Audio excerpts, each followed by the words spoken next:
மாநாட்டு திடலிலிருந்து செய்தி தொடர்பாளர் அருண், பிடிகே மீடியா. அண்ணன் தலைவரோட நண்பர்னு சொல்லலாம். நீண்ட காலமாக அண்ணன் கூட பயணிச்சுட்டு வந்துட்டுருக்காங்க. தலைவரோட ஆரம்ப காலத்திலிருந்து இப்போ வரைக்கும் அண்ணனோட பயணம் பண்ணிகிட்டு இருக்கிறதுனால அண்ணனோட வளர்ச்சி எப்படி இருக்குது, இனி போகிற வளர்ச்சியும் எப்படி இருக்குங்கிறத அண்ணனோட நண்பர்கிட்ட கேட்டு தெரிஞ்சுக்கலாம். அண்ணா வணக்கண்ணா. வணக்கம். சொல்லுங்கள், தலைவர் நீண்ட காலமாக பயணிச்சுட்டு இருக்கீங்க. கண்டிப்பாக தலைவரோட வளர்ச்சி எப்படி இருக்குது? அருமையாக இருக்குங்க. இனிமேல் தான் அடுத்து நம்ம சாதிக்க வேண்டியது நிறைய இருக்குது. அதை பண்ணிக்கிட்டு இருக்கிறாரு. இன்னும் அருமையாக பண்ணுவார். அவர் தான் அடுத்த எம்எல்ஏவாக ஆக போகிறாரு நம்ம உடக்கோசி தொகுதியில். அதனால இன்னும் கொஞ்சம் நல்லா சிறப்பாக பண்ணுவார். எல்லா சமுதாயத்தையும் ஒன்று சேர்த்து பண்ணுறது யாருனாலும் முடியாது. அவரோட வயசுக்கு இன்னும் நிறைய பண்ண வேண்டியது இருக்குது. கண்டிப்பாக பண்ணுவார். அருமையாக பண்ணுவார். எனக்கு நம்பிக்கை இருக்குது.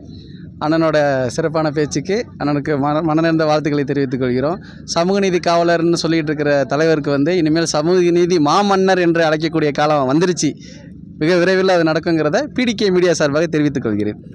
செய்தி தொடர்பாளர் அருண். நன்றி.